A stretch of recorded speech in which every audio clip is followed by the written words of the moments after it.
We have our show sponsor here, and it's always a pleasure to have him on. Such great knowledge, and it's always helpful to have him on. Please put your hands together and welcome Mr. Michael Bogart from Aspect Ministries. Good to see you. How you doing today?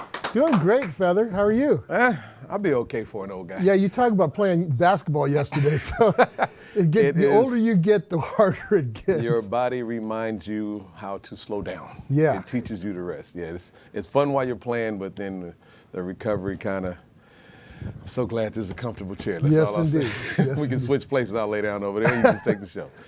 Now, with Aspect Ministry, I know you're a regular on the show. Really appreciate you being the show sponsor.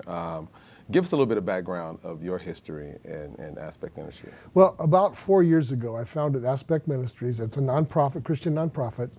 And the whole idea, our byline is effective 21st century faith.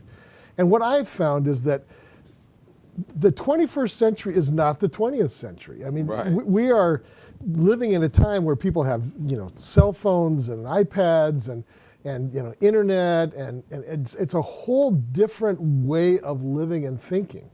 And so sometimes I think people don't understand how to be an authentic Christian in the 21st century. So I was just going to talk a little bit about my journey and what I've figured out that works for me, and maybe it'll be helpful to somebody else. Go right ahead.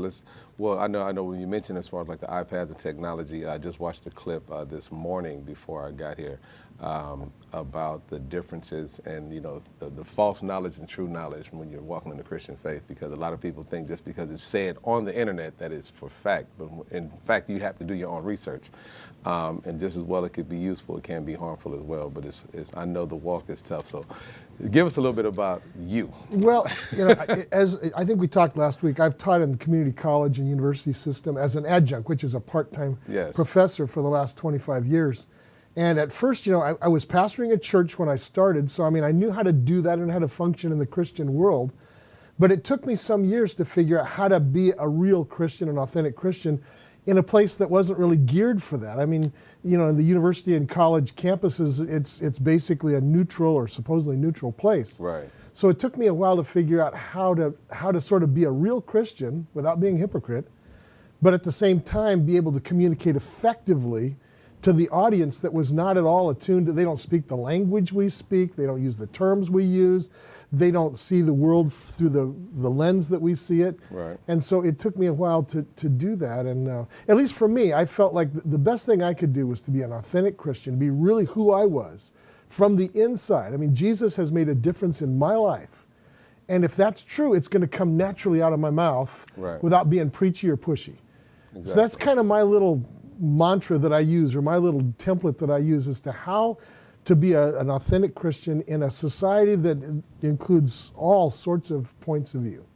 I know that with so many influences, it can be tough. Now, were you born into the faith, or was it a life change along the way? No, I was born into a Christian family and raised in church, but I made a personal step of faith way back, a long time ago, 1972. I was a first-year college student. What a coincidence. I was born in 1972.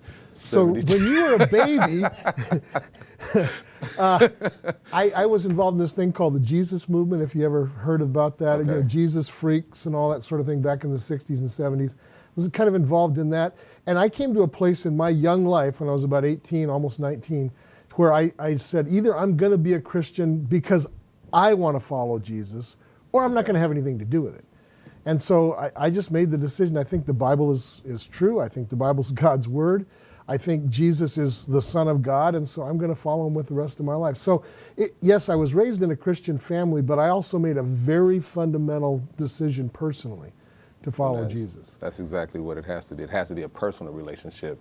It's not something that you do just because your friend does it. It's not something you do because it's popular, but something that's very personal. And that's another level of commitment. Exactly right. Beyond the marriage and the ring, which is another thing.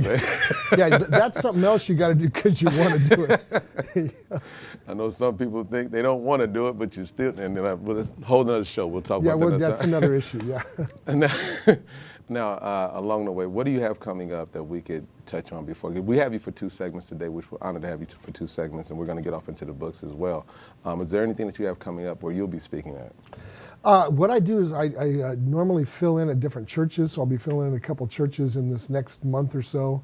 Up at Auberry, there's a church up there I'll be filling in at. Other than that, for the next month or so, I'm not doing anything that's that spectacular, other than the fact that I'm finishing my doctorate and got my dissertation approved just today. Just today. And so I'll be going through All right. dissertation All defense, right. which is an oral defense, but it's basically a lot of fun to talk about what you've just done. And so, next month, you're going to have to call me Dr. Bogart.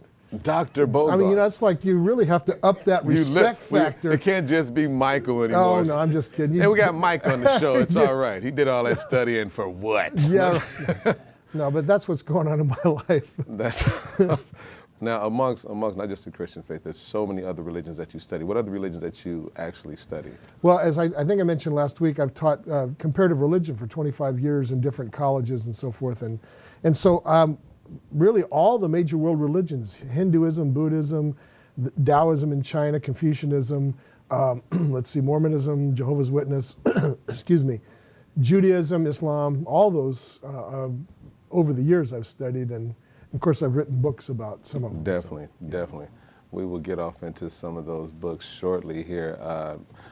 It's so good to have you on the show because there's so many questions. I know last week I said I think we're going to wait and just go ahead and get to know you a little bit more because you're going to be a weekly regular Yes, here sir. on the show. Yes, sir. Matter of fact, we'll go ahead and talk about the books right after we come back from these messages. We got more with Michael Bogart coming up right after this.